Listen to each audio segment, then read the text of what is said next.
Hello, welcome back to our video. Today we're going to be answering the question of, is Terraria a great game? Should it be considered one of the greatest games of all time? Should it be considered as a phenomenal game? And I want to address this right now, that this is going to be a lot of my opinion. Um, and let's just get started. So, when you're looking at a game and asking, is it one of the greatest games of all time, you have to look at a lot of different things, and one of those things you have to look at is the progression.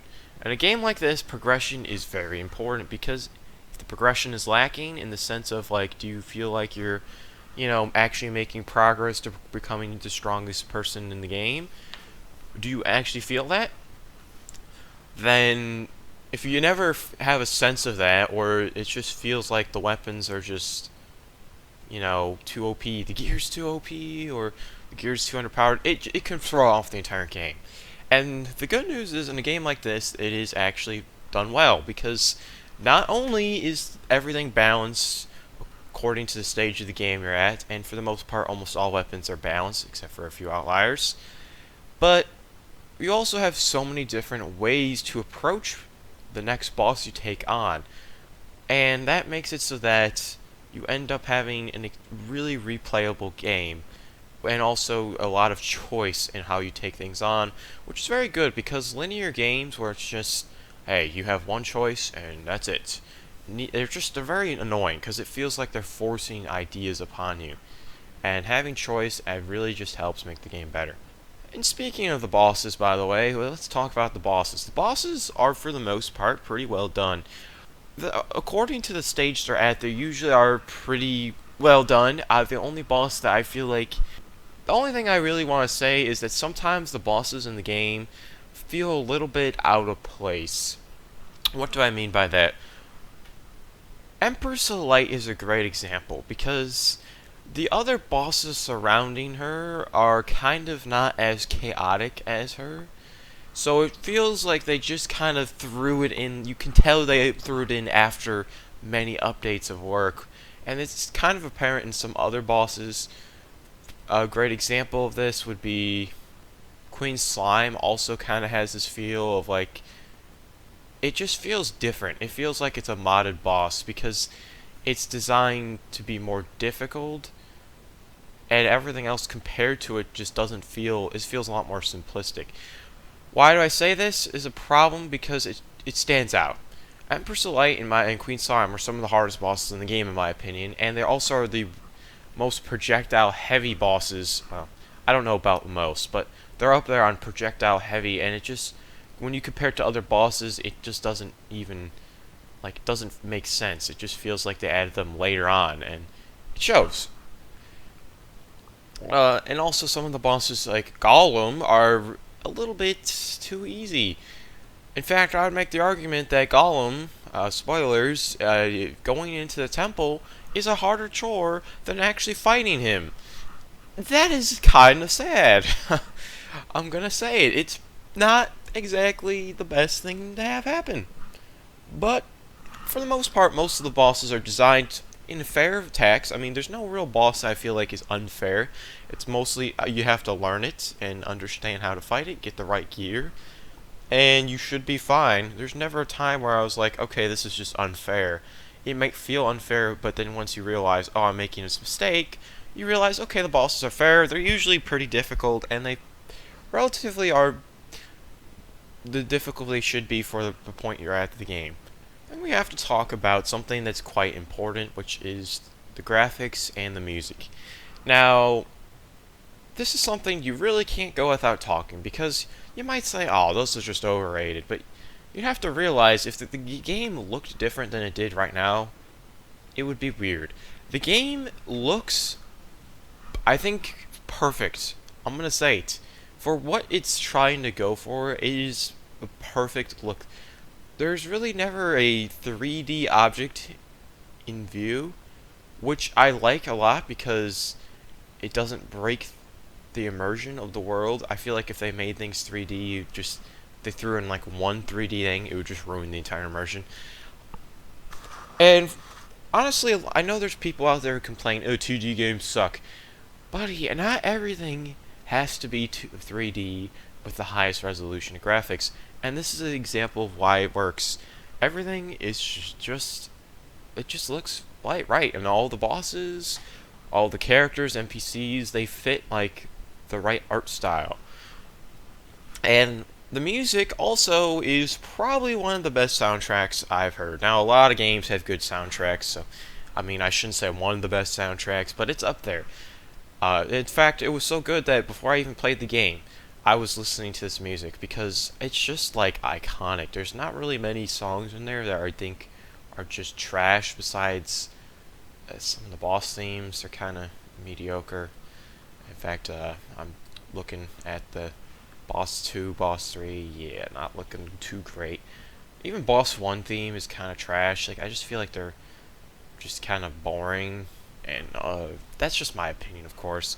But for the most part, there's music for every single biome, which makes every biome feel different and unique. It's not like you're just walking into the same old place. I mean, literally the second you walk into another biome, you literally get their music immediately. So you feel like, oh wow, I actually am in this biome. And now we're going to the kind of the other stuff. So I kind of talked about it earlier, but weapons and armor are probably, they're very mostly balanced, and they're also really fun to use, which I think is very important, because if, for example, you played Melee and you just sat there and used swords the whole time like you would see in other games where it's just swinging a sword, I think you would get bored and get annoyed at the weapons. The good news is that there's usually variety in the weapons, meaning that you don't just get the same, like, oh, here's a gun that shoots a bullet. It's usually in different unique ways, have different abilities, and they usually, especially later in the game, make the game more fun, and the weapons are more fun.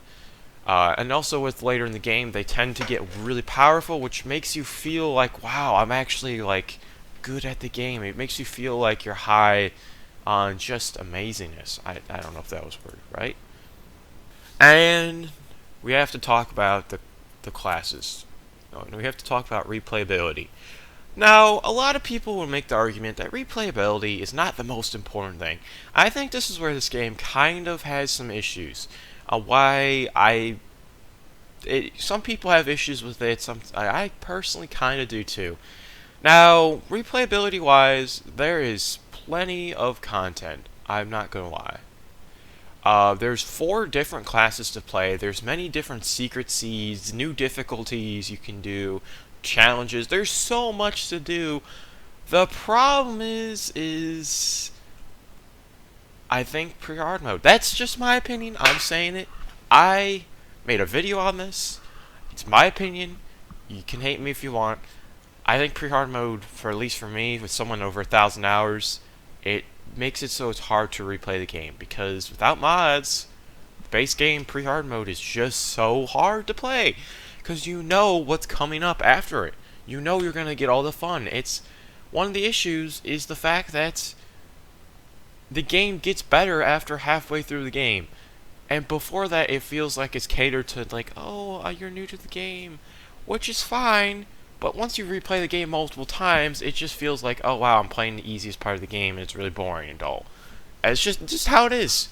It's designed to be basic, everything to be basic and, new player friendly, to get you introduced to mechanics, but it just results in replayability being not there. And also, there's people I've heard complain just in general that it's hard to replay the game in general, because it's doing the same thing with just different weapons and different armor, which is nice, but obviously once you've defeated the bosses a certain amount of times, it's not really a challenge to fight the boss. It's more just, oh, I'm using different weapons, how cool. Which also can make it not replayable. Now, I will say, this is still a really replayable game, but I could see why you could argue that it's not. I'm gonna make the argument that it's not, because I'm gonna be honest, if I wasn't streaming the game, I probably would not replay it multiple times. I'm just gonna say it, I probably would not. The only reason why I did is because I streamed it.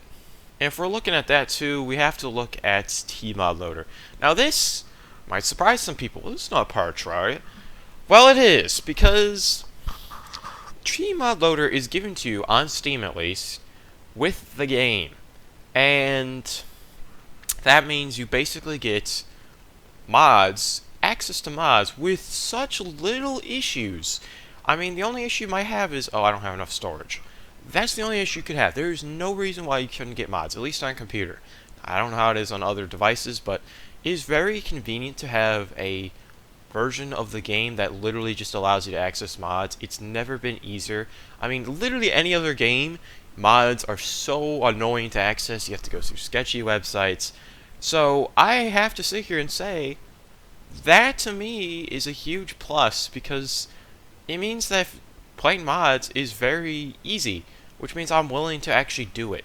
And the mods are phenomenal, and I'm not going to go into them because it's not part of the base game, but that definitely does help make the game a lot more enjoyable, because with the whole replayability issue, once you get into mods, you're going to be replaying the game multiple times and having a different experience, which is pretty nice, and also fix all the flaws. Pre-hard mode to hard mode. Now, I had to talk about this. This is something that I think makes this game unique. It basically makes you build up all this, power. You think you're on your high horse, right? You're thinking, oh man, I have one boss left, and then you defeat the wall flesh, and you're put in to basically a new world. It's the same world, but it now is so much more difficult, and all that power you had is now equivalent to basically having nothing. I love it because it basically feels like you're starting over, but you're not. You have everything you had before. Now, some people might complain because, oh, well, corruption moves, hollow moves, it destroys my world. But you usually don't have to worry about that in a playthrough unless you just take way too long to beat the game. Um, and some people can make the argument that, like, hard mode just is a little too difficult, especially in the beginning. But I'm gonna be honest, I think it makes up for it because hard mode is the best part of the game, and it is just, the bosses are a lot more fun. They're actually challenging. The actual weapons are more cool. I mean, it doesn't really matter that hard difficulty. That is just a thing you have to overcome. So we have to talk about price. Price of the game is $10. And all I'm gonna say is, for the stuff you get in this game, you're getting at least 50 hours of content, at least, for your first playthrough, right? For that, for $10 for 50 hours of content or more, I have to say this is phenomenal. It's a phenomenal game, but that's the thing. It's phenomenal for the price. I would never say it is one of the greatest games of all time. I would consider it a great game, as in, it is not in the top 10 best games of all time. Now, some people might disagree, but I think the problem is after a couple playthroughs, or even your first playthrough, it can be very annoying. And we didn't even address the issue of the room, which is basically the game does not help you in any way.